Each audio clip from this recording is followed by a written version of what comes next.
All right. Hello, everybody. Welcome to an episode of Dear Dr. Fantasy. And for my guest today, I have none other than Tori from Tori Talks. Hello, Tori. How are you? I'm good. Thank you so much for having me on, Philip. I've been really looking forward to this. Likewise, I have also been looking forward to this very much. It's an exciting time right now for you. Yeah. Lots going on. You just returned from the post office and Yes. having sent out into the world quite a few copies of your latest achievement, your latest book, which I have Yeah. here behind me. I have my copy. Let me hold it up to the camera so people can see this beauty. The Bloodstones by Tori Talks. Yeah, And I how do you pronounce this? The Legends of the brew Bruhai? high. Bruhai. Okay. Yep, brew Nice. high. Nice. Congratulations. Lovely Thank you. cover, by the way. Cover your cover artist did a wonderful job. Sarah Ferrari. Yep. Yes, yes. She's Really S tier art. I'm very there was nobody else that I would have rather had on the cover than her. So, cool. Now I'm trying to figure out really quickly. I should have looked. Did she do the art as well as the design? Yep, she did all Wow. the typography, she did the map, she did the rune glossary, all the chapter headings, everything. Oh, wow. Yep. Nice. Very Yep. nice. She's It is very wonderful to work with nice people, isn't it? It is. I've known her for almost 20 years. We've been best friends for a very long time, and Wow. that makes the process a lot simpler in a lot of ways. Oh, Sometimes not, I think one of uh-huh. the things that's it's funny about that is as because we know each other so well, there's usually a little bit more like back and forth and she, push and pull in terms of the art creation, which is good because she usually That's a good thing. knows it Yeah. is. And I think she knows what's in my head better than I do most of the time. So, Uh-huh. Uh-huh. yeah. That's lovely. I mean, I'm sure it's a wonderful relationship outside of the fact that she's been instrumental in giving your books the shape that they have and all of Yeah. that. So that's fantastic. And I do want to personally congratulate you on getting this out. I have Thank been you. looking at some reviews and they are really quite glowing. So that's Yeah. exciting. And That's you I mean, you know how that is. You put it out in the world and you send it to the first kind of control group of reviewers and yeah, yeah. your heart kind of does the little like, okay, here we go. Yeah, absolutely. Yeah. It's exciting, exhilarating, terrifying, and exhausting and Yep, all the energizing things. all at once. Yeah. Yes, I'm I don't know that I want to see another roll of packaging tape for at least a week here. I just shipped out like 40 pre-orders. So Wow. I got a system down, so that helped. But yeah. Yeah. Okay. Well, yeah, we all have to figure out systems for making this work. As self-published authors, we have to make up stuff on the fly sometimes. And Mm-hmm. you, of course, you're your own marketer, you're your own editor, probably in many ways. I Mm-hmm. actually myself hire a developmental editor as well. And but yeah, you do a lot of stuff. You have to wear all these different hats in order to Yeah. make this happen, to put a book out in the world. And it's a lot goes into it other than just the bare fact of writing a book. Yeah. It's a lot. It's a lot. It's a It's a lot. lot. Yeah. Yeah. Yep. So you must be tired, a little tired too, I A guess. little bit. It's a good tired when you've put in a lot of work on something and you're starting to see the fruits of it. So it's I'm exhausted, but it's a good like I did it. Exhausted. And this is not your first book, though. You have Mm-mm. Phase is right there behind you as well. Mm-hmm. So how many books have you put out actually at this point? So my first one came out when I was 14, and I wrote 9 books by the time I was 19, and Wow. then And published them all and or published them all. And wow. I wrote a bunch of books in there that I also didn't publish. But Uh-huh. Bloodstones is my 12th. Wow. Did you hear that, Yeah. everybody? 12th book. That's amazing. Wow. Yeah, it's interesting because I think a lot of people, like a lot of us, have been writing or loving stories since a very early age. And my journey of writing and learning my craft is just all published. Yeah. So, yeah. Yeah, I think it's great to start when you're young, and I would Yeah. if I could go back in time, I always felt like when I was young, I knew I wanted to write, and I did write some, but I think my mistaken idea was that I had to gain a lot of experience. I had to get all this knowledge, learn a bunch of dead Mm. languages, and all this stuff before I could felt like I could really just let it out. And Yeah, which I all think helps. it helps, I guess, but I think nothing helps more than writing to get better at Mm. writing, right? Yeah. So, but that's great that you had that ambition at that young age, and that you've been consistent with it. And how has your writing evolved though over these years? Can you see a Oh, wow. trajectory or? Yeah, definitely. I think the confidence is a big one in terms of I think all of us go through learning who we are personally as writers, and I think that's one of the biggest, most important parts of the writing journey is learning to find and trust your own voice. Uh-huh. And you kind of sift through all of your influences and you try different styles. And so when I was younger, it was a lot of mimicry at that point because Sure. I was inputting all of this creative content from books and films and being around other creatives in my family and kind of trying a bunch of different things. And I think my writing craft for sure has improved since I was 12. That is something that I can say very very confidently. um, That's good. but it is also cool to look back at those really early books and see the foundations of who I would become now as a Mm. writer and see the things that stayed, the things that have always really mattered to me in storytelling. The nuggets were there in the beginning, which is kind of fun to go back and look at. Oh, that's great. Yeah. Yeah. What a nice journey, and a continuing one, obviously. Yeah. Yeah. So please tell me a little bit more about the Bloodstones, what you have planned for the series as a whole. As long a sales pitch as you like. I'm not going to make you do a 30-second version or anything like that. And we are now, oops, I think, oh, there you are. Froze for Okay. sorry. No problem. So I don't know if you heard me or not, but I was simply asking you to do your pitch for the series as a whole. But tell me as long in as many words as you like Okay. about the Bloodstones, and then maybe about the series. Yeah. Sounds good. So, Bloodstones is the first in a trilogy called Legends of the Bruhai. And in the first book, there are three young boys, young brothers, who witness an execution that they were never meant to see.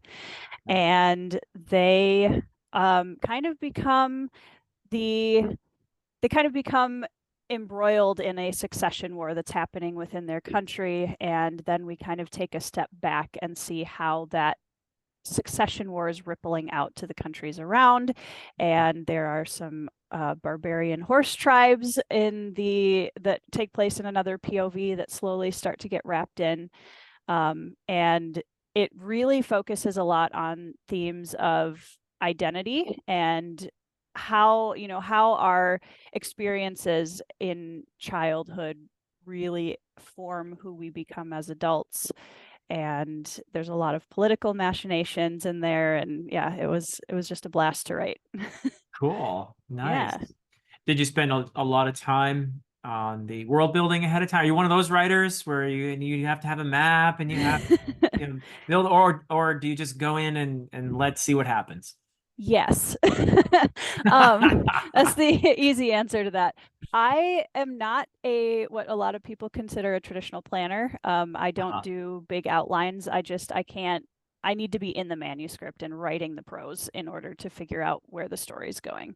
Okay. Um, which means as a discovery writer that sometimes I have to write myself out of sticky areas because I haven't, Yeah. completely planned it out ahead of time. I do need a map though. I do really like having the maps and that visual aspect to kind of say, okay, we're going from here to here now. Okay.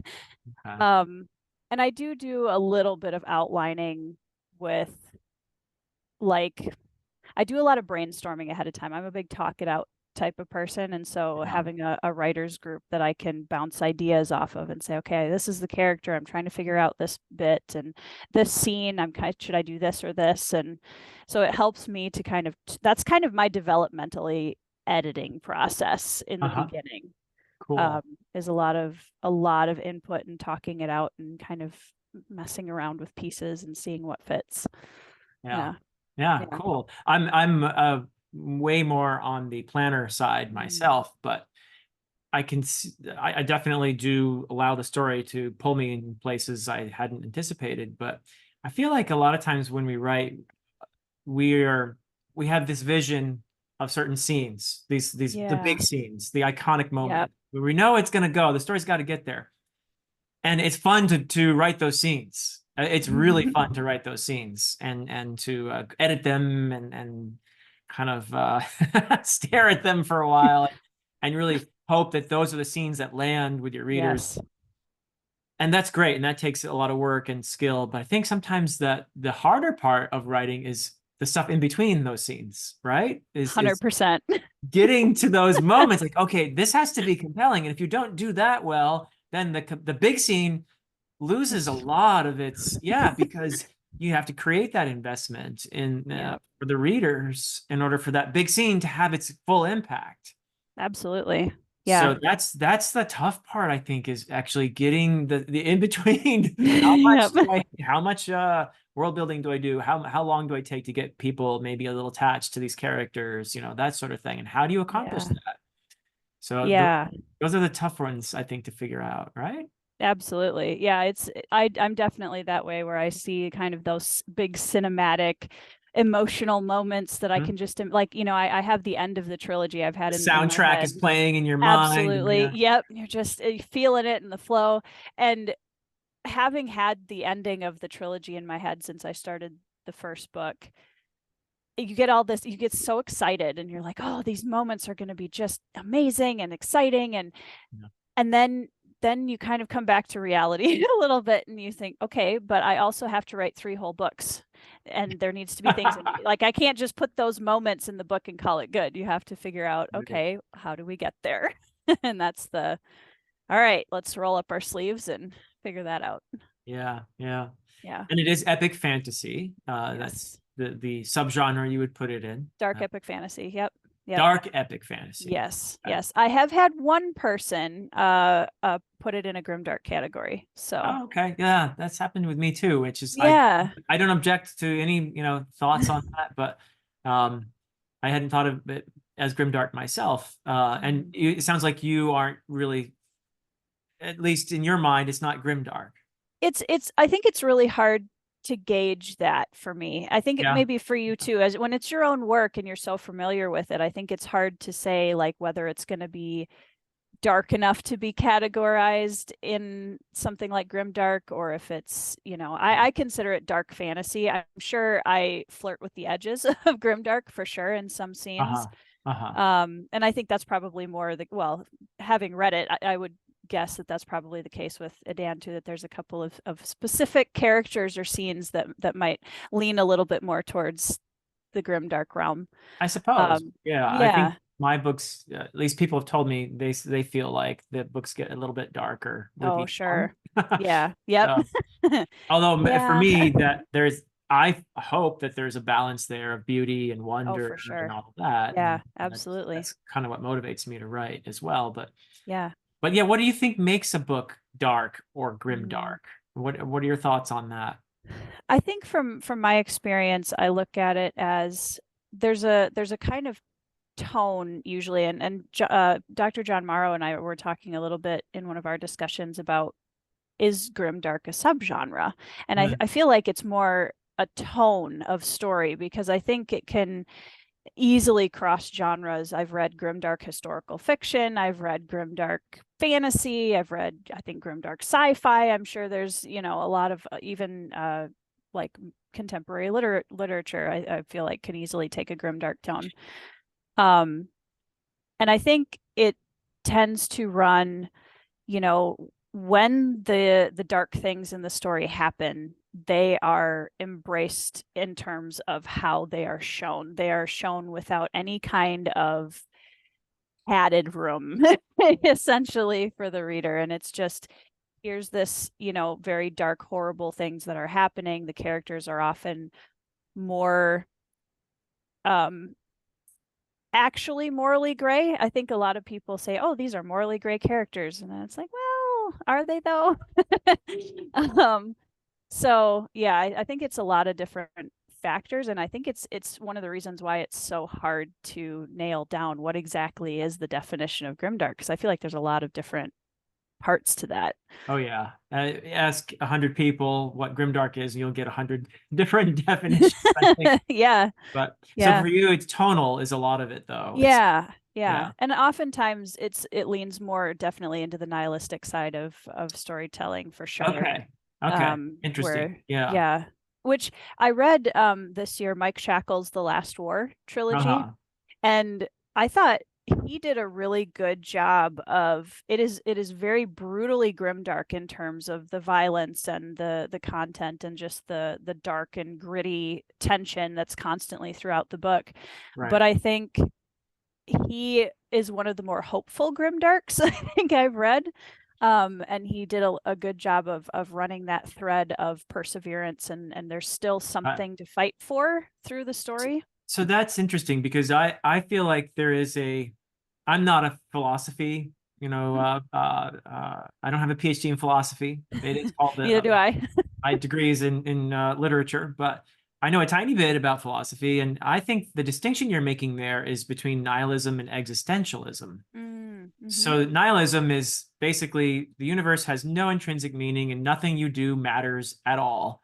Whereas Mm-hmm. existentialism is the universe has no intrinsic meaning, but you can carve meaning by Yeah.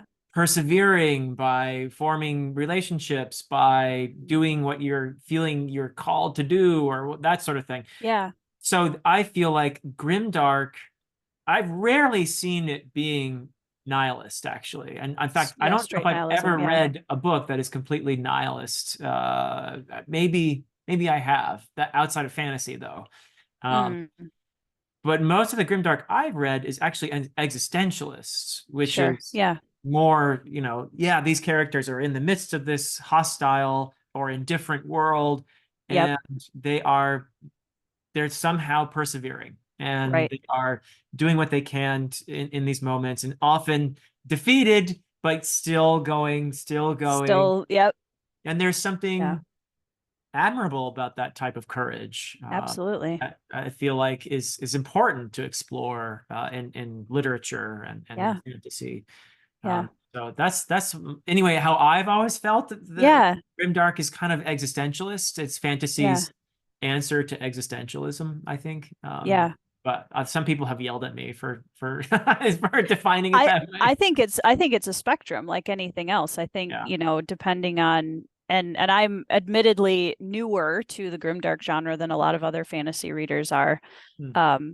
And from the pool that I've read, I would definitely say my preference definitely leans more towards the existentialism Uh-huh. side than, the grimdark that tends to lean more into the nihilistic. Yeah. Interesting. Yeah. Yeah. And Bloodstones is as you say, dark epic fantasy. Your previous work, like Phased, Mhm. is that no, I haven't read it, so I don't know. But I have gathered the impression that it's more YA. Is that correct? Yes, Okay. it's hard. Yes. Or So is it not? Correct me it there. is. Yeah. No, it Okay. is. I think, to me, what I've noticed in and having a book out that is, classified in this kind of category, I think YA as a mainstream buzzword has come to mean Yeah. something different than young adult Yeah, it's does, if that makes unfortunate. sense. Yeah, it should Yeah. never. So for me, and I should clarify. I shouldn't need to, but I will. I don't think of YA as a bad thing. I think of it as Yeah. Yeah. simply a way to tell people here's what kind of, what to expect from this Right. book. Here's the level of reader that might enjoy this, Yep. that sort of thing. Yep. YA is important. We It need is. we need Yeah. YA books because we Yeah. need to get younger people into reading and having books that are accessible to younger people is Yep. so important. So when I Yeah. call something YA, it's not at all derogatory. Yeah. It can be I feel like that's a very important thing. Yeah, I So, do too. and I assume Yeah. that you deliberately wrote for that audience when you were writing earlier books. Yeah. I just I'm kind of weird in that way. Okay. I just come in and tell a story and it lands where Uh-huh. it lands kind of. Yeah, that's good. Yeah, I guess I don't really have plans when I come into a story and I first get the ideas with the characters and what their story is. Yeah. I never really think, okay, this is going to be for this kind of audience and I'm going to write it this way so that it lands with this kind of audience. Like I don't I feel like I would write a worse story if I personally if I was only if I was focused on that instead of just here's the story and then it's gonna land where it lands. Yeah. Yeah. um, but yeah, Phased is young adult and it's a dark supernatural fantasy and one of the reasons I wrote it is actually for this topic exactly coming up was because I felt like stigmas come about usually because of some kind of kernel of truth sometimes. And I think YA has drifted towards a very specific kind of storytelling narrative Okay. in a lot of them, especially in the modern, Twilight, I feel like was kind of the beginning of all of that. And there's a lot of stories that fall into that category now within YA. Yeah. And I wanted to write something that kind of walked away from the typical YA dark supernatural romance that exists because there's a lot of that. So it's not like it's hard to find if that's what you want to read. Um and I wanted to explore some really heavier themes and just utilize how cool werewolfism can be in Ah, storytelling to explore themes like PTSD and all sorts of stuff like that. uh-huh. So it's definitely the people that have read it have been surprised by it Yeah. oftentimes by finding not the story that they were expecting, So which if you makes go me into happy. it with stereotypes about YA, you might be surprised. You might be surprised. Okay. Yes. I do Yeah. find it interesting too, though, how, again, for me, YA is not derogatory whatsoever. No. I do find it interesting how it seems to be just so gendered as well. Like we seem Yeah. to be much more quick to label something YA if it's by a woman. Mm-hmm. Whereas, you take an author, for me, and this is not, again, for me, it's not disparaging, so don't No. get upset, anybody, but I think that Brandon Sanderson is a Yeah. YA writer fundamentally, I Yeah. think, and he's Yeah. brilliant at it. He's And I'm brilliant so at it. glad he does it because I think he brings a lot of people into the genre. Yeah.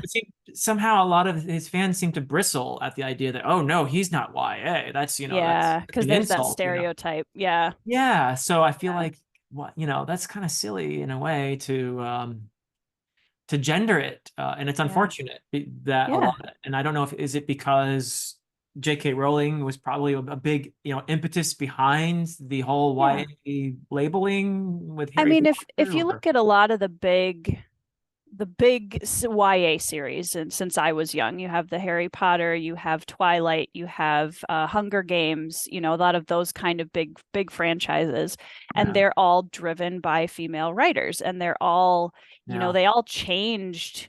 Um, in my opinion, they changed the course of genre in their own ways, each of them. yeah, Um, but yeah, I mean, traditionally, from the when you look at it, there's a lot of people. I mean, you have others like I'm trying to remember the name of the author of like The Maze Runner, and you've got like Orson Scott Card with Ender's Game, so there have been in my like other very I influential male authors within a more young adult genre as right. well. Like Percy Uh Jackson as well. Rick Riordan, yep, exactly. And it's interesting you brought up Sanderson because when I was looking at my son is 11, my oldest now, and looking into, he's just a voracious reader, which I love. And Good, yeah, so I'm looking at my shelves now and I'm like, okay, where do we start? What yeah, series do I give him that are going to be really feeding his love for fantasy, but still being at a level that I'm comfortable with him. Like I'm yeah. not going to hand him Malazan at, 12. Yeah. Right, so, and what I'm so thankful for Sanderson's work in that, because Yeah. I'm like, this is big epic fantasy, but it's told in a way that my son is going to be able to easily use that as a gateway Yeah. in his teen years, which I'm excited about. My younger daughter was 12 when 11, 12 when she read Mistborn and Stormlight Mm. Archive, and she's read the Hmm. first three and a half. Hmm. She actually DNF'd Rhythm of War. Oops. I don't Yeah. really blame her. Uh-oh. That's one of Shots my hot fired. takes. Well, it's not Yeah. really a hot take, but yeah, I'm a big fan of authors being able to write exactly the book that they want to write, because it's their story. They can write it Yeah. however they want, and that's Yeah. completely valid. I just personally, hard magic systems are a little dicey for me anyways. Yeah.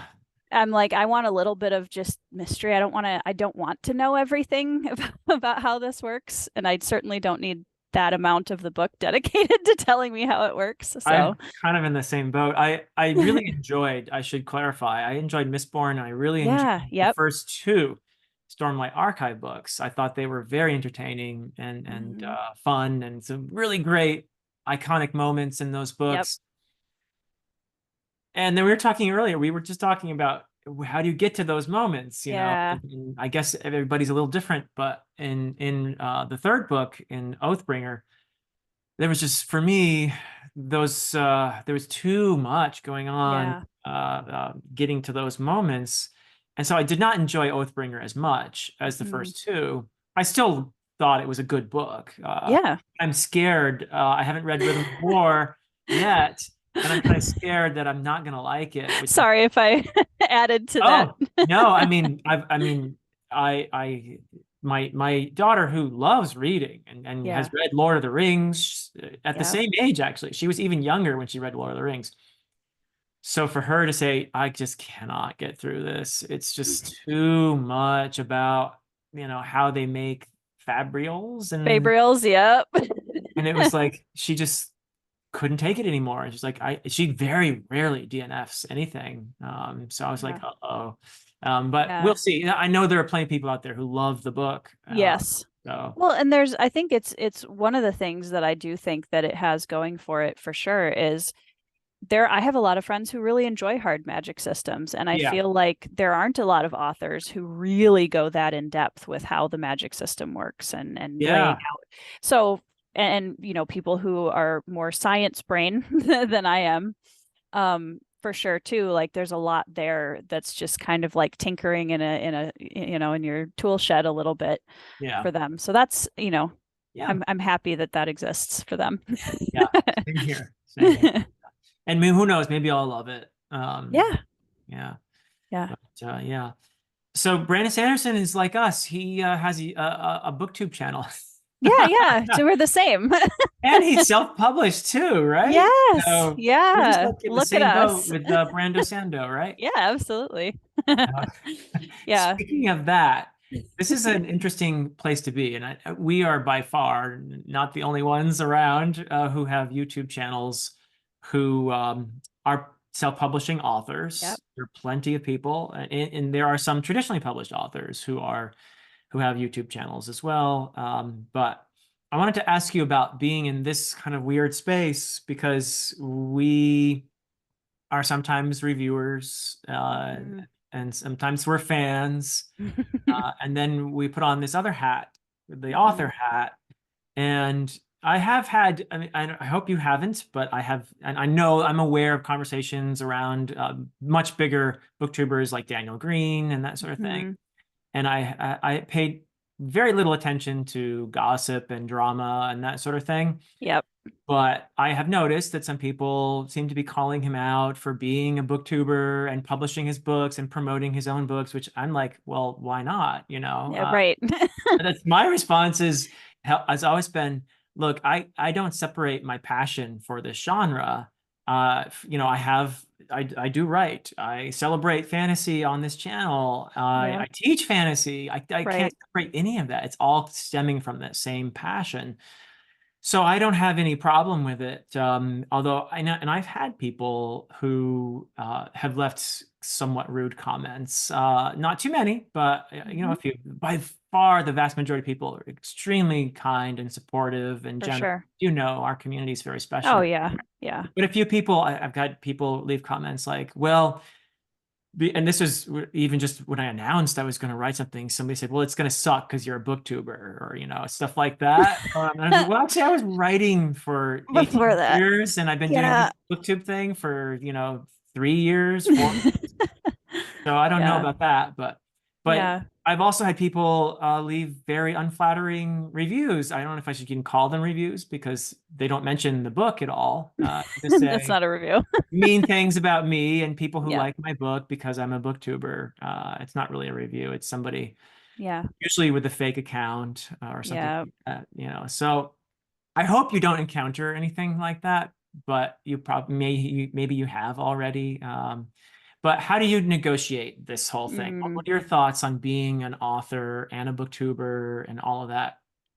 yeah. It's definitely an interesting um balance, I think, of because you're right, we and I'm kind of like you where I often joke about taking off the author hat and putting on the booktuber hat or the reviewer Yeah. hat and vice versa. In your case, it's a beanie though. It's a beanie, absolutely. Yep. Um, but honestly, I don't know that I really do that much because I think like you, that area of passion is all very fluid. It's just, reading and writing for me are two sides of the same coin. Yeah. It's a love of story in both cases. Yeah.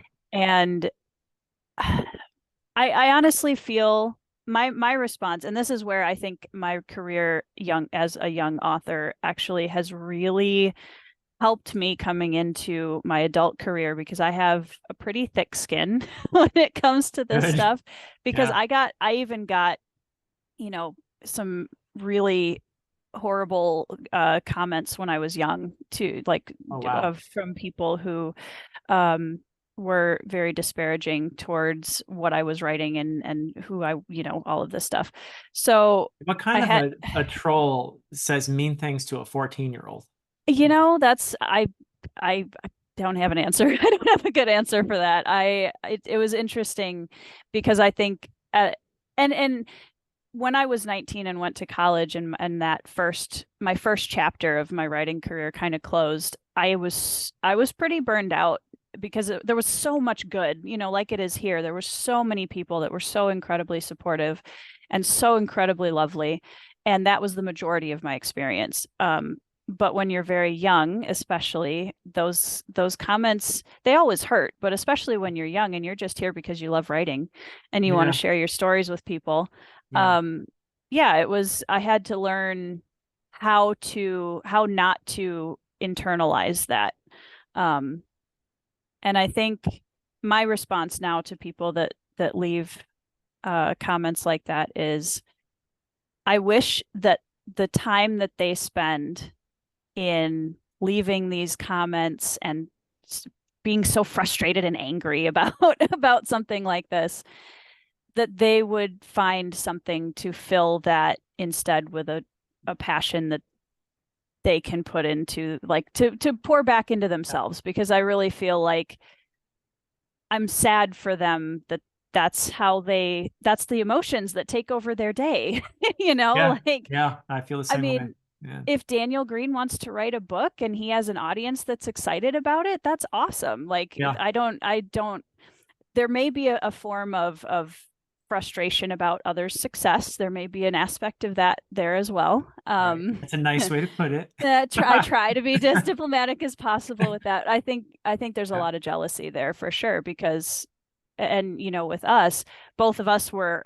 I've corrected this a couple of times in interviews already where people will say, "Oh, you're a booktuber and now you have a book," and I'm like, actually, Yeah. Yeah. um, because like you, I've been writing for, I was tiny when I first started writing stories about dog families. So I've been Yeah. doing this for, ages. And the booktube community honestly just provides me a platform with an audience who already comes and enjoys the content that I'm making creatively Yep. to say, "Hey guys, also I Yeah. wrote a book." And I think, we've worked hard on it's hard work to be a booktuber. I think a lot of Oh, it people is. think we just Yeah. kind of, hi guys, welcome to my channel. And then we just get a few subscribers and, Yeah. And but they just come, you they build just it and come in they've come. droves for Yeah. no reason. Yeah. Yeah. But it's a lot of hard work. And I think if you can use the fruits of that hard work to support, the other side of the coin's passion, I think that's awesome. Yeah. And I have no problem with somebody like Daniel Green. Just that he's No. probably the best known. Yeah. He worked hard to Yeah. build that channel and he's good at it. Yes. So Yes. why wouldn't he Yeah. use that to help him in something else that he's trying to become good at? And what I've Right. heard is that he's getting, I haven't read any of his books yet. Yeah. I hear that he's getting better and better as a writer as well. Right. It's great. He's using that channel as a forum, a place to have some dialogue about his writing as well. Why Absolutely. not? Why not? Why be Absolutely. mean about that? If you don't want to read his books, don't read them, but Don't read them. don't try to tear somebody down just because he was really good at something Yeah. is leveraging that to help him become good at something else. Yeah.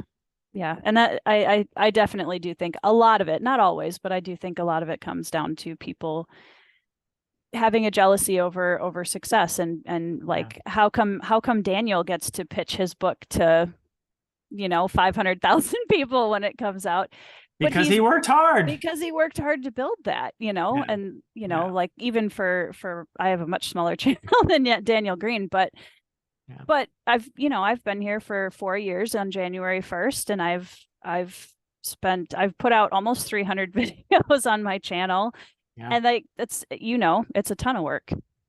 Yep, I So, do. Yeah, I yeah. started a month later. Yeah. Class February, of 2020.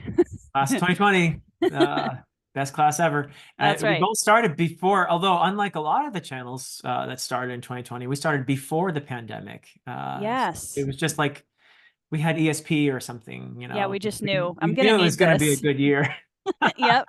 for starting a YouTube channel. Yeah. Yeah. Not for a lot of other things, but yeah. No, but Yeah. yeah, it was, and it was actually kind of a bit of a lifesaver for me in 2020, being able to tap into the community and talk about books and meet new people. I lost both of my grandmothers in 2020, Oh, wow. and not to COVID, but Uh-huh. they between the pandemic and deaths in the family, and I mean my first grandmother passed away 3 weeks after I started my channel. Oh, wow. Huh. So I really kind of just dove into it as a way to, give myself something else to pour my energy into and kind of distract me from all of the grieving and family dynamics shifting around that was going on. So, Wow. Yeah. yeah. I didn't know that back then. Well, Yeah. you and I sort of initially got to know each other a little bit, exchanging, I think it was Comments. Loch Lamora.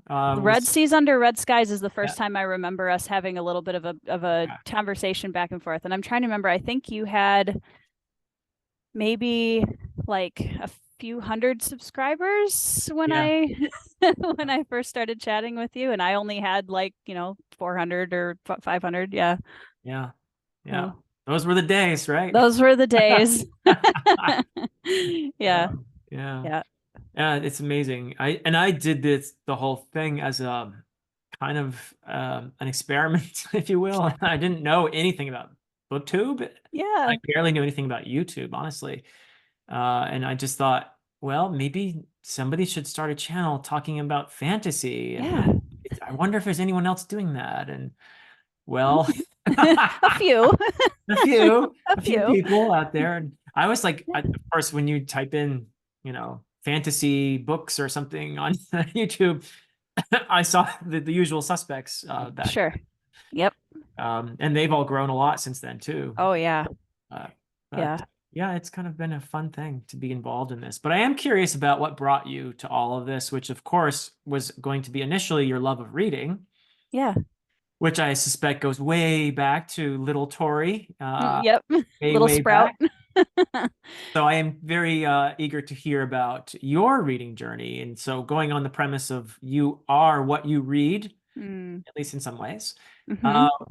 Please tell me about some of the important reading journeys that have formed you, that made you who you are, going back as far as you like up to the present? Well, I think being raised in a Christian household, I was obviously Bible stories were some of the earliest Sure. stories I can remember, and there was this immediate I had this that was magnetizing to me immediately. The idea of something in this ancient world and Mm. these larger than life characters and it was just such a big world even then, and then kind of moving into reading. I was actually a very slow reader. I had a really hard time learning how to read when I was young and really didn't kick off really reading until I was about 9 or 10. Wow. Yeah, and I then as soon as it clicked, would go to the library and bring home like the paper grocery bags, two of them, just full of everything I could get my hands on, especially with horses in it. Um, and I Okay. would read them all in 2 weeks and then go back for more. And it was just this voraciousness of loving storytelling immediately. I mean, the love And for I would horses goes way back then. way Yeah. back. Yeah, I've been a horse geek since I was very young. I used to ride and I had horses for a while. Oh, Um, you and Jenny Words get along well then, I'm sure. yes. Well, and it makes me happy to know that like, there's so many things that fantasy authors have experience in that I don't, that are really amazing skill sets. And I was like with Bloodstones, I was like, I know for sure I can get the horses right. Nice. Yeah. um, but even when I was young, before I was, physically writing down on paper, I used to make these huge sprawling like Duplo and Lego villages with the pirates, and there was always these big like battles, and I was writing epic fantasy even then, and these big storytelling escapades, um and then I started writing when I was probably right around the same time I started reading. It was kind of, they kind of went hand in hand a little bit, because I would read books and the telltale sign of I would have done this differently started popping up when I was reading the horse books. Um, so yeah, that was kind of the origins. And then I'm trying to think, some of the early really influential books for me. White Fang by Jack London was a huge Oh, one, and cool. I've mentioned that one quite a few times, and it will irk me to no end that everyone has read Call of the Wild, but not White Fang. I'm on a Uh-huh. mission to change that. Both good books, but White Fang is just an incredible masterpiece of character exploration, in my opinion. I teach one of Um, his short stories to build a fire yep, every semester. It's a great story. Yeah. it's so good. Um, Fantasy was a little bit slower. I read a lot of kind of classic. I remember Ricky Tikki Tavi by Rudyard Kipling, like a Huh. lot of animal based. Narnia was huge for me back then. Okay. I didn't kind of swerve into more of like, I'm trying to even remember, once I got into about college, there were a lot of film influences there too. I think it wasn't just the books I was reading. It was a lot of films that I was just blown away by and loved. And it always came back to the really close platonic relationships, the Motley Crews, the battles, the ancient worlds, and it always kept coming back to that. Oh, nice. Yeah. Um, and I started reading Hmm. adult epic fantasy when I was early in college, and I started with the Hammer of God trilogy. I think that's what it's called, by Karen Miller. And then Mistborn was the next one. Cool. And then somebody handed me Gardens of the Moon by Steven Erikson. Oh, wow. Yeah. So it was very early on, and I had no idea what was going on in the book. Yeah. um, but somehow, even as confused as I was so like it opened a new part of my mind to fantasy, of what fantasy could look like, and the Yeah. characters, and despite being confused, I absolutely loved it. And then I hit Dead House Gates, and that's still one of the most influential fantasy books that I've ever read. Yeah. That's awesome. So Yeah. I mean, Erickson had I read him much later. And I was probably in my 40s when I read the Malazan Book of the Fallen. But interestingly, I feel like his writing, and I've told him this, it liberated my own writing in some ways. Yeah, for sure. So I wrote my first two books before reading the Malazan Book of the Fallen, and I wrote my third book in my trilogy after reading it. And it's my third book is my personal favorite. Mm-hmm.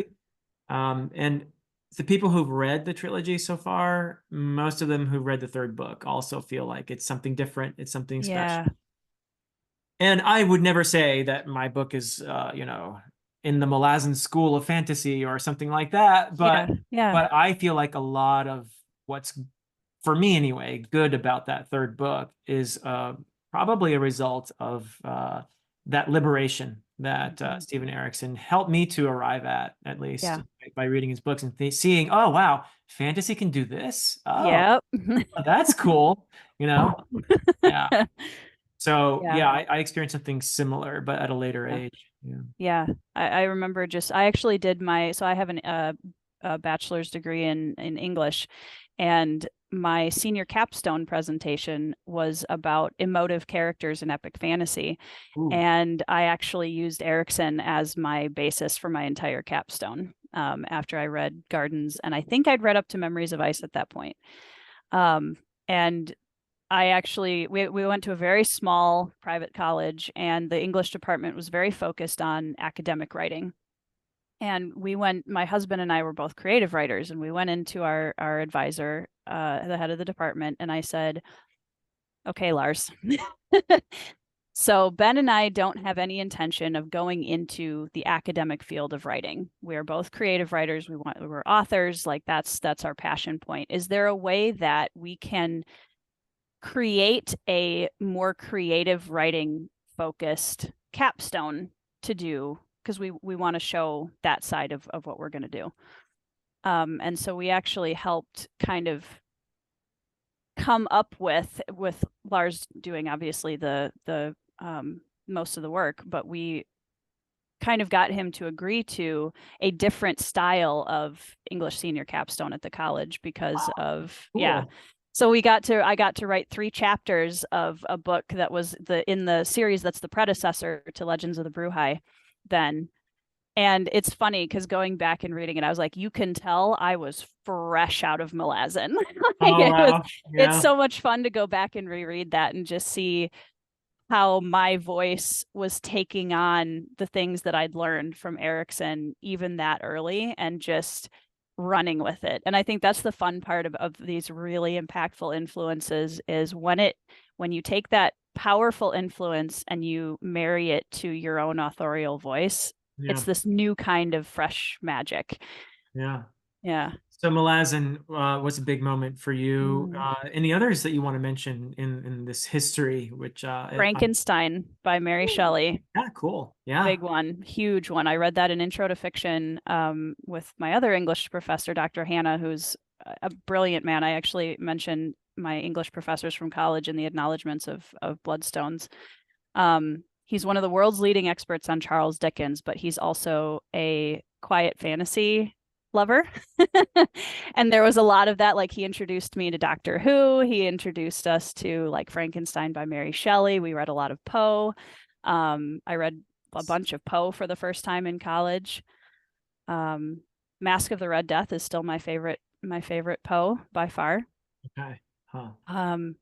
I'm trying to think in terms of Ender's Game and Ender's Shadow. I would probably throw in there too as some influential, especially Ender's Shadow. That one's actually my favorite of the two. Okay. Huh. Yep, which is usually not the case. Usually Ender's Game is the favorite, which I can completely understand because they're both good. But Ender's Shadow, I just love Bean. Bean's such a great character.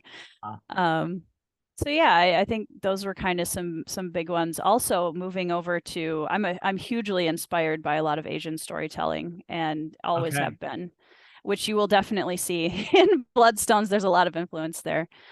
Cool. Anime was I huge see for me in high Vagabond school. behind you there. Vagabond, and then I have Blade of the Immortal, and then behind Way of Adan, I actually have the first 4 volumes of Rurouni Kenshin, which is to this day easily one of my most influential stories, I think, of all time. Cool. So yeah. I read Vagabond. When did I read it? Last year? I can't Yeah. remember. I picked him Um, up because of you and Murphy reading him. I was like, well, okay, if Philip and Murphy liked him, then yeah.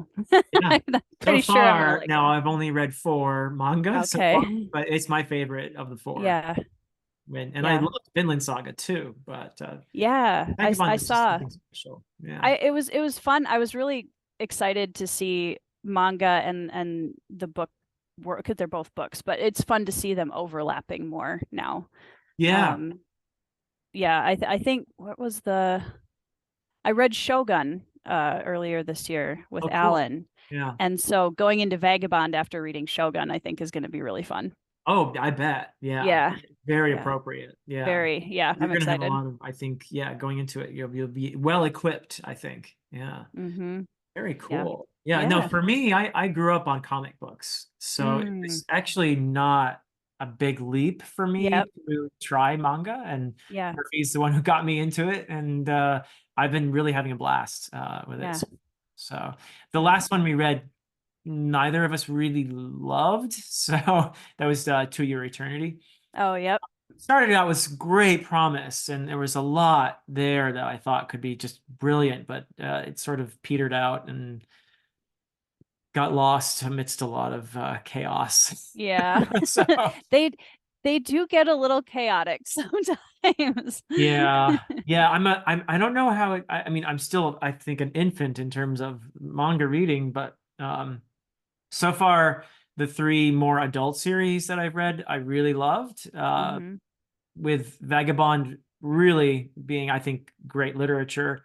And Nice. Vinland Saga also very enjoyable. Monster was okay, was Hmm. good, but didn't blow me away. Mm, And then the other one, To Your Eternity, I think was geared to a slightly younger audience. mm. And I'm slightly worried that maybe I won't like the now I'm thinking, huh, is it because of the that I didn't like it as much, or was it just the very abrupt storytelling that didn't work for me? So I'm Hmm. gonna find out. I'm gonna read some more manga. The next one I'm reading is much more adult. It's Descending Stories, Okay. which is Rakugo. Is a stage kind of. I'm not even sure what it is exactly yet, but I think it involves singing or something. But Okay. Yeah. so that I'm interested to find out how it goes, and then I'm gonna try a big one out there, which is everybody says ever since I started reading manga, everyone has told me read this, read this, read this, and that's One Piece. So I'm gonna try Hmm. that. Finally, I'm jumping on the bandwagon Jumping on the One Piece train. Yeah. train, which seems to be going quite fast at this It, point. yep. So, but I thought, Yeah. all right, let's see if Yeah. is it, am I going to hate it because I think it's more geared toward a younger audience, but I hear it has great Yeah. themes in it. Yeah. Have you read it? I'm new to One Piece, so I actually experienced pretty much all of my Japanese storytelling through anime when I was younger and Ah, now. yeah, And manga was something that I still haven't read a lot of. I know a lot of the stories, I just haven't read them in manga form. gotcha. So you're like Um, Alan then, yeah. yeah, I've been like Rurouni Kenshin was the first one of the first. Well, Yu-Gi-Oh was kind of my gateway when I was very young, and the shift into Rurouni Kenshin is when I think I realized how the depth of storytelling that exists in anime and manga is just really beautiful, and wrapping into it all of these cultures that I was always so inspired by. So Kenshin is the one that's far and away my favorite. But I I watched a lot of anime and just like I've seen, Death Note, and I've seen the oh gosh, Full Metal Alchemist, a lot of the big name ones. One Piece was one that I never landed on for some weird reason. Um, so I watched the show. I've seen the Netflix show now. That's Uh, a live action show, right? Live action, yep. Which and this was something that I think is kind of funny because being an old time fan of anime and having One Piece, I'm so glad because it is a very I think not being a previous fan of the story, I thought it was a well done adaptation for the most part, and I can't speak for any of the people who've been around it a lot longer than I have. It seemed to have a very positive It reception. did, yeah, which is awesome to see because I think there was kind of a stigma going into live adaptations done of anime that they're just you kind of hear that they're doing one and you're like, ooh, okay. um, but so Kenshin actually has 5 films that were done as live adaptations. 3 of them are on Netflix. And to me, that will always be the gold standard of storytelling, but also what a live adaptation should be. They're just some of my favorite films of all time. They're incredible. So for everybody's like, oh, now we have good adaptations. I'm like, actually, Kenshin happened first. But Yeah, it's a subject that I've been exposed to naturally here on BookTube, and it's interesting because I think the majority of people have this perception that recent adaptations have all been awful. Uh, mm-hmm. and specifically the Wheel of Time show, The Rings of Power, Yeah.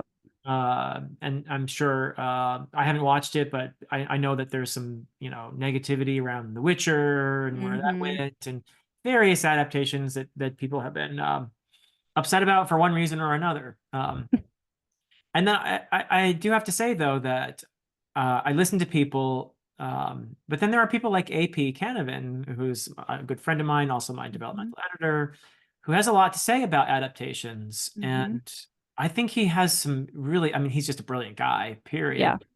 But I think he makes some interesting points about what adaptation is. And it Right. seems like a lot of people come into adaptations with the expectation that it's somehow going to replicate the experience Right. they had with the source material. Right.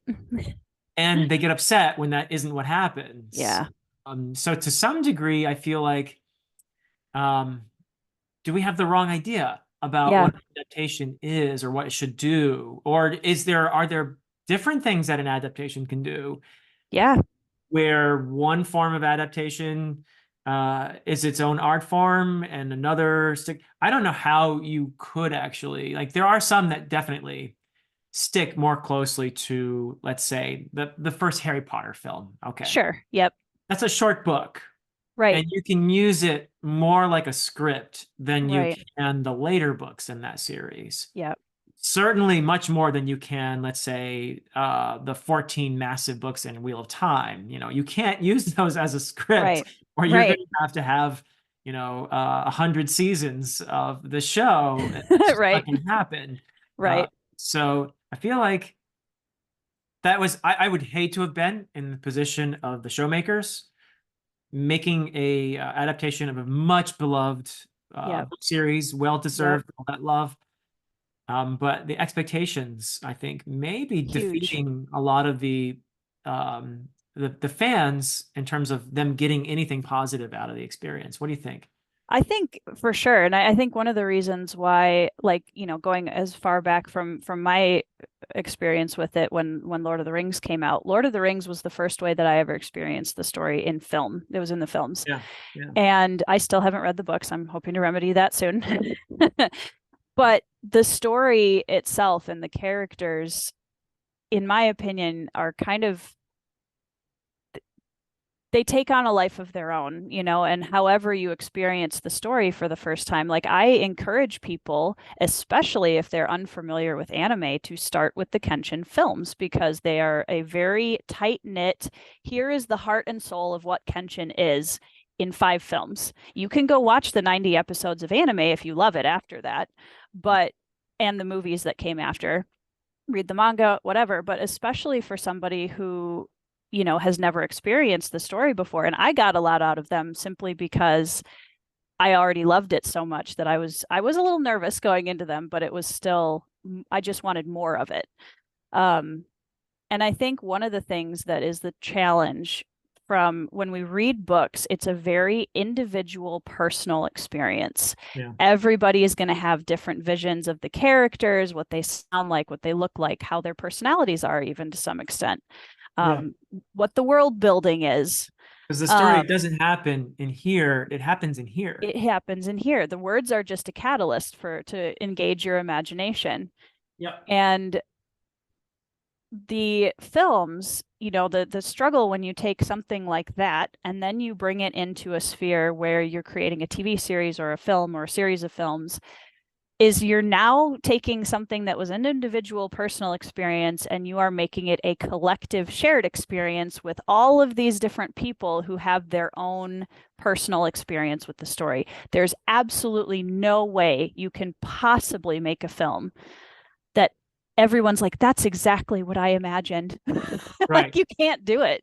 There can be Um, moments. There can be moments. yeah, Yeah, for yeah, me, Fellowship of the Ring, when I first saw The Shire, I was like, they did yeah, it. They they did. nailed it, Yeah, great. yep, Now, was yep, every single moment of those films exactly how I experienced the books? No, no, a lot of the reverence is missing in the yeah, films that is in the books. The books yeah, are much slower paced. The right. films emphasize the action, and Mhm. rightly so. Right. You can't replicate the different medium.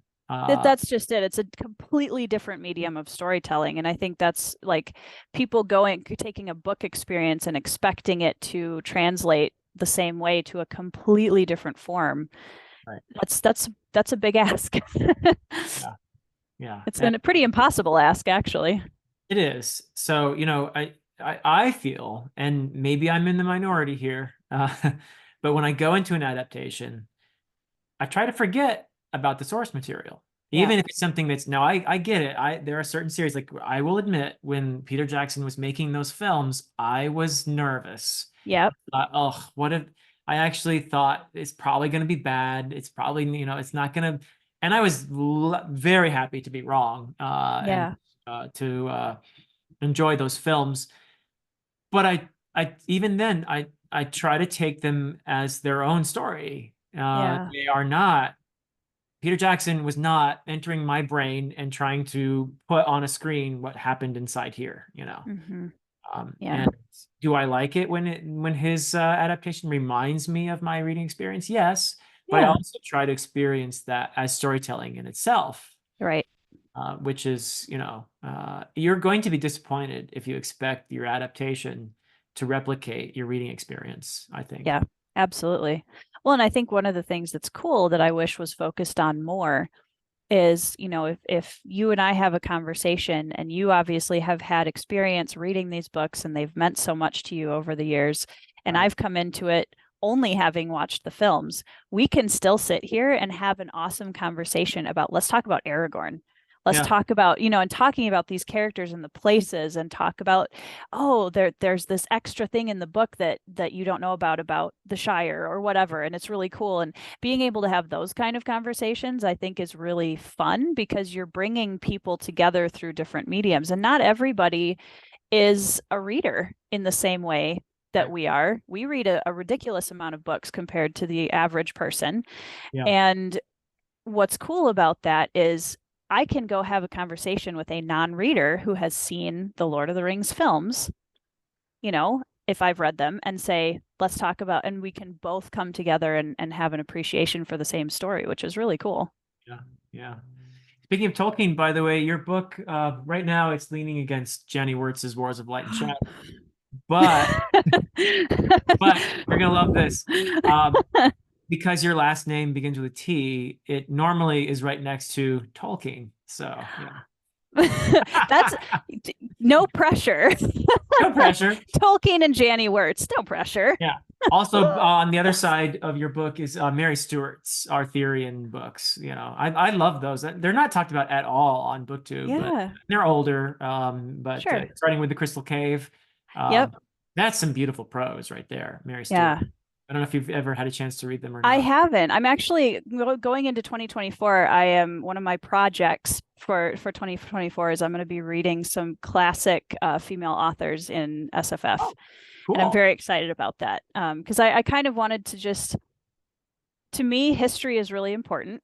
And so I want to see my predecessors. I want to read, some of these women that were writing in this genre that I love so much that I don't know about as much. Yeah. Yeah. So yeah. It's been a good year for me reading wise in 2023, and a lot of that has been Mm. women. authors. I Hmm. reread some Ursula Le Guin. I Mm. love her stuff. It's just central to my experience of fantasy. Yeah. And Jenny Wirtz, I've been reading. Robin Hobb's Realm of the Elderlings. I'm almost done with the series now. And man, let me tell you, that's top three for me right Oh there, yeah. She's easily. brilliant. Yep. And who else have been? Oh, I've been reading like you, the Greenbone Saga. Uh, Oh. I'm Have you finished it? actually no, but as soon as I finish, like after I talk to you, I'm going to finish reading Fugitive Prince by Jenny Wirtz. Okay. And later tonight, I'm going to start reading Jade Legacy. So, Wow. and for a good experience, you think?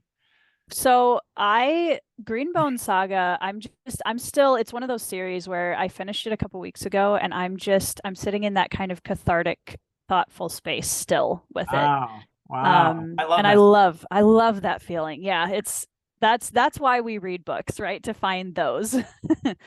Um, yeah, I struggled with Jade War a bit because Uh, Jade City was so focused on those family dynamics, and that's what I loved so much about it. And then Jade War, we get, that expansion into the world and a lot more of the business and economics and politics and that sort of thing. And kind of I felt I wanted more of that family dynamic again. And Jade Legacy went back to that in a big way. okay, Yeah. interesting. Yeah. That It's sounds promising for me because I enjoyed Jade City, mhm. and then initially I kind of felt Jade War. It took me a while for Yeah, me same. to latch onto it, but by the end, Hmm. I actually thought I actually liked this a little more than Jade City. Okay. So I just felt like there were some real those iconic moments again. Man, there are some good ones in There Jade. are. Just some great stuff, especially with the character Shay. I Mm. found myself thinking she's the MVP here, you know. In a lot of ways, yep. Yeah, yeah. Yeah. So I'm looking forward to Jade Legacy because I was a little I know, of course, you know very well. There was a lot of hype around this trilogy. A lot of our good friends Yep. love it, like Petrick, of course, and Hmm. the people I'm talking to about it, the trilogy, Bookborn and Taylor from Made Between the Pages, they love it, and so Hmm. I want to love it too. And I'm Yeah, so happy that I was scared because I Jade was too. was kind of, I'm not gonna like this, and Yep. but then I ended up loving it. So I'm excited for Jade Legacy. I got to the end of Jade Legacy and the payoff was just the final scenes of Jade Legacy. I was just in complete tears. Wow. It was so Wow. powerfully done. And one of the things that I want to do a video about this because I've read Long Price Quartet. I'm finishing Long That's Price Quartet brilliant. this year. Brilliant series. And then also Greenbone Saga. And I realized that these two series have something in common that I Uh-huh. really love that I'm discovering in fantasy. And that is when you have a saga of either a character or a family that takes place over a lifetime and you get to see the choices made by these characters and how it affects them over this grand period of time and the world around them changes because of the decisions they make and Yeah. how that changes them as people and just this kind of epic lifetime saga surrounding. And Fonda Lee has an incredible quote that I actually put in my bullet journal for 2024. And essentially, I'm paraphrasing it. She said it much more eloquently, but she's saying, in epic fantasy, we have this expectation of these vast worlds and the big battles and armies and nations and all of these things, which are all part of epic fantasy, Yeah. but that we often but there's an epic scale to be found in the scope of a single life. And I love that in fantasy. I love it so much. And I find that in both Long Price Quartet and Greenbone. You know where else it is in a big way? Realm of the Elderlings. Mm-hmm. Have you read it yet? So I've read, I had kind of a weird, I give Derry and Evie like a little bit of a twitch when I say this. Uh-oh. Um, so I read the Farseer trilogy back when I was just starting BookTube. And I live under a rock, apparently. So I didn't realize that there were a bunch of books in between that and Fool's Assassin, which is the first book in the final trilogy. So currently, I have read all three Farseer books and Fool's Assassin. Okay. Well, that's So actually okay. I need to go back. That's not a disaster because No. the Life Ship Traders trilogy, which you skipped, Yes, which I'm going back to in 2024. I'm going to remedy that. Yep. inadvertently, you won't find that it has much. There's a little bit of tie-in Yeah. with Farseer, but it's in a Yeah. different part of that world. As you Mm-hmm. get closer through the series, the two parts mix more and more, which you maybe saw when you read the first book in Tawny Man a little bit, but you wouldn't know because you hadn't read Live Ship Traders. So yeah. Yeah. No, I actually read the first book of the final trilogy, and I'm trying to remember. Is that Oh, it fits in the Fool. Boots in the Fool? Yep. Oh Yep. goodness. Okay. Yeah. But it was So, funny because one of the things I'll say for Robin you're Hobb, right. Okay. yeah, Okay. yeah. All right. You missed a ton then. You So missed a I know ton. about B and everything, and all Yeah. of that in the first book. So it was funny though because this is a kudos to Robin Hobb for her storytelling because I I can didn't. feel Derry twitching right I now. know exactly. I got to that book and I started reading and I was like, wow, this is okay. We took a time jump here. Okay, that's fine. And it was like coming home even then to these characters, and I cried almost immediately in the book with some of Oh the stuff. gosh. And I'm like, I skipped a whole bunch of stuff in the middle there, and I still had that big impact experience right away with that final book. So I yeah. have not finished that trilogy because Okay. I'm gonna do it the right way. I'm gonna go back and Gonna go back. Yeah. read Live Ship next year. Yeah. Okay, cool. Yeah. Yeah. No, it's so for me it's Malazan, Lord of the Rings, and Realm of the Elderlings, but as I'm finishing the final trilogy, I'm starting to wonder, am I gonna I don't know. I don't know. So far I don't I don't think so, but who knows? Yeah. Yeah, I'm That's not gonna rule it out because man, that book that you read that you skipped everything else for. it's pretty, yeah. I mean, there's without giving anything away, there's a lot of father-daughter stuff there, and I Yes. have daughters, and man, Yep. it hit me really hard. Yeah, Yeah, I bet. yeah, Yeah. It's hard, I think, because as booktubers, we're always like, making lists and ranking things and I yeah. think I I'm getting to a point where I feel like I can't rank things anymore. I'm like, Yeah. okay, guys, these are my favorite series. Please don't ask me to rank them because they're ranked on like, for example, two completely different opposite ends of the spectrum, Malazan and Red Rising. They're both two of my favorite series of all time. They're nothing alike. Well, How do you there are a few compare those? things. Yeah, How do you compare that? And for me, like Red Rising is just my going home and my comfort read like series, and I love it. yeah, And Malazan is a nostalgic series in the sense that it completely opened my mind to what fantasy could be and just some of the depth of storytelling and understanding of the human condition and experience that Erickson has is just mind yeah. blowing. Yeah, if So I ever have the hubris to make another top 10 video, I'm gonna make it probably a top 20. yeah, I mean, we're just forget past it. top tens now. I can't even at this point, I can't even cheat and say an honorable mention this and that. At this No, point, I just have to go with top 20, maybe even 30. yeah, And maybe I won't even rank them. I'll just say, and at here's that all of point, them. everybody's gonna be mad at me because I'm not doing any of the things I'm supposed to do in one of those videos. But oh well. You have to follow the booktube code always. Yeah, right, right. Now, already I've at the end of the end of the year, my best reads, whatever, Yep. I already have the last few years, what I've done is look, I'm just gonna make this video about the books that I enjoyed the most. I don't care how many they are. If there's six of them, if there's 20, whatever, these are the ones that I would, I don't give ratings either. So, but if I did Mm-hmm. give ratings, these would probably be my 5-star books or whatever. Yep. But these are the books that move me the most. You know, and I do make a rule though. I followed the rule so far, at least, that I only do one book per author. Yep. So that way I I'll get different authors a little I'm more. very interested to see where Jade Legacy lands for you. I look forward to hearing your thoughts on the ending because I am I putting was blown off away. that video this year until I read Jane Legacy, just in case. Mhm. I would too. Yeah, I'm very curious because I think what it kind of takes all of the things that I loved about the first two books and Hmm. puts them together. So yeah, the payoff is pretty incredible. So Cool. All right. yeah, I finished Jade Legacy, and that same day I immediately reached for the two short story collections, Jade Shard and Jade Setter of Janloon, Oh and I read wow. them both the day after I finished Jade Legacy because I Oh couldn't get my enough. goodness. I was like, I need all of it right now. Wow. Yeah, I don't Yeah, have those, but yeah, we'll see yeah, what happens with that. yeah, So I'm excited for it. Yeah, I feel yeah, like I could love it. So yeah, we'll yeah. see. And then that'll have to go in my top 30 video.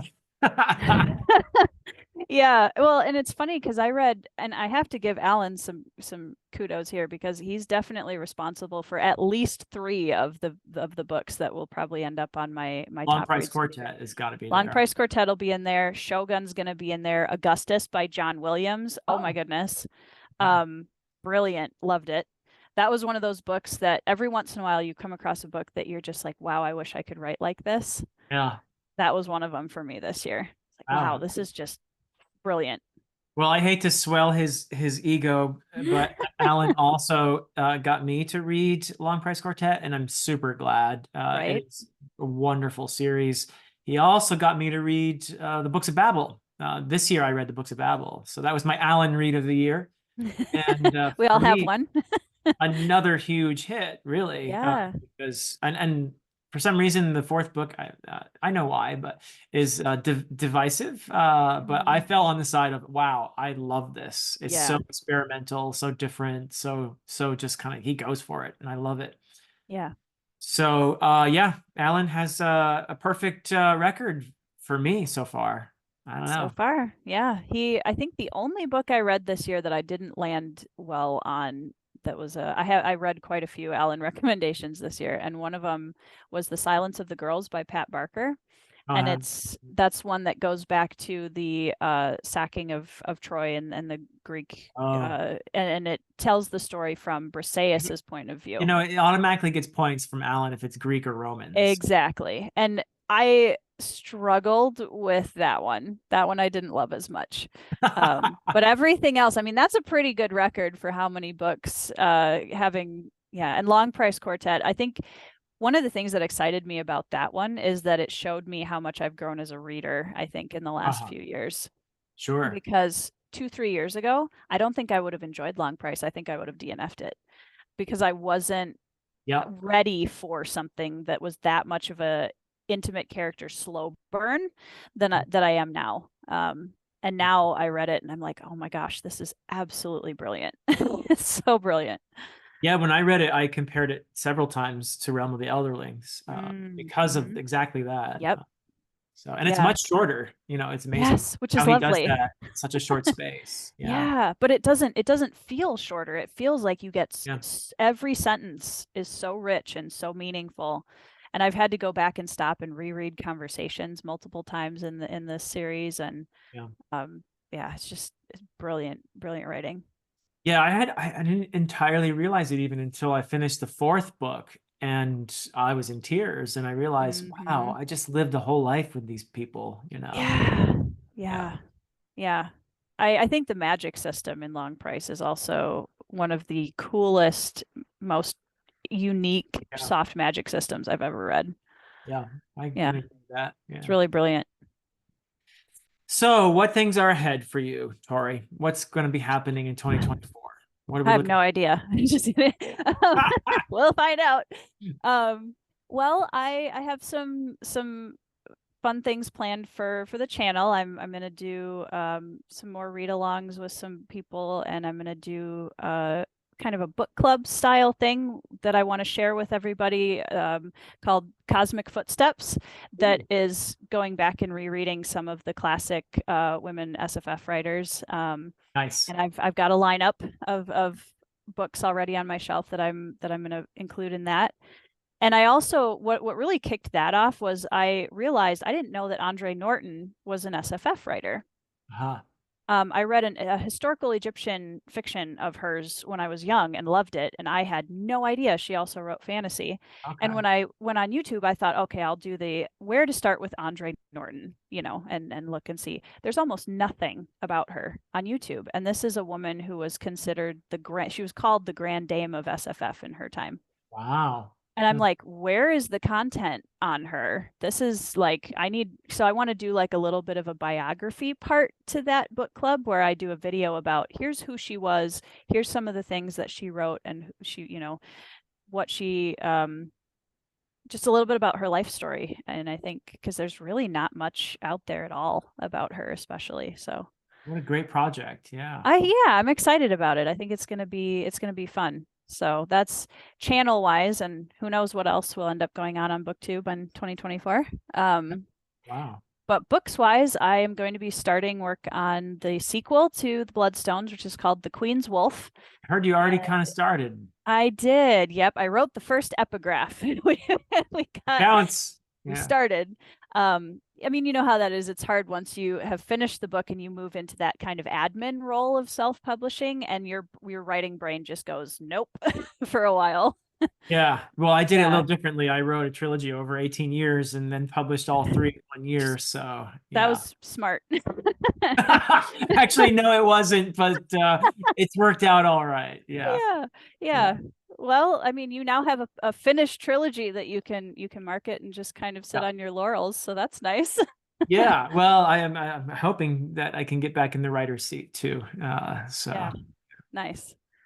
Yeah, I'm hoping to get Queen's Wolf out by the end of next year and keep a cool. pretty steady. I'm not going to push. I'm going to take the time it takes to write it the way that I want Yeah, it to be written, that's but wise. that's kind of my tentative goal. And then I do have the Advent of Winter Kickstarter that just came out with all of the 24 short stories by 24 indie authors, led Nice. by Dom from Dominish Books. He was Yeah. our Yeah. host and also wrote one of the stories, which was cool. Cool. Um, I wrote a completely brand new story on a whim for that is a necromancer bounty hunter in a world inspired by the Yukon Gold Rush. Nice. Jack London. Yep, very going back to my roots over here. And Nice. I love it. I just had a blast writing it. And as soon as I was done, I was like, yep, this is a series. Oh, nice. So yeah, I'm gonna try to run it kind of like the serialized westerns from like the 60s to 80s. Oh, how cool. Huh. Yeah, I'm very excited to get rolling on that. And I think it'll be a good kind of contrast project for me from Bruhai. So Oh, yeah. how cool. Yeah, I Yeah, love that. I'm excited. It's gonna be fun. Well, I wish you the very best with all of Thank that. you. And I'm excited to read the Bloodstones when I can get to it. I have to finish all these SPFO books, which I'm I'm reading. excited. I just finished Murder at Spindle Manor last night, actually. Oh, nice. Did you Yeah, like it? I did. Yeah, there was a lot of it was kind of like being in the middle of a Clue game, which was really Yeah. cool. Yeah, Yeah, yeah, I enjoyed that. yeah. A lot of Agatha Christie influence in there. Yeah. Yeah, Yeah, I yeah. can see that for With sure. the kind of yeah, fantasy, A little bit of like Resident Evil, the Village sprinkled in there uh-huh. randomly. Yeah. Uh-huh. Yeah. Yeah, steampunk kind of Yep. yeah. Yep. Yeah, cool. Well, I'm glad to hear that. But yeah, I do wish you so much fulfillment Thank from you. your writing and from your channel and all the wonderful interactions that you have within this beautiful community. Thank And I'm you. so It glad that you're is. part of it, Tori. This has been a lot of fun chatting with you, Yeah. and I'm looking forward to our future conversations too. Me too. I have one request for you. Okay. I know that on the shelf, Bloodstones is sitting between Janny Wirtz and Tolkien, but Yeah. please do not read Bloodstones between Janny Wirtz and Tolkien. I don't think I can measure up to that quite yet. Okay. Oh gosh. All right, I'll read you after I read Erickson then. Okay. I don't know that that's much better. That's not better. No, I am sure I'm going to enjoy it whenever I read it. Yes, I appreciate that. Well, thank you so much. And thank you everybody for watching. And please, there will be a link to Tori's channel, Tori Talks, in the description. Please go there and check it out and subscribe to this lovely human being that I've had the privilege of chatting with. So everybody, until next time.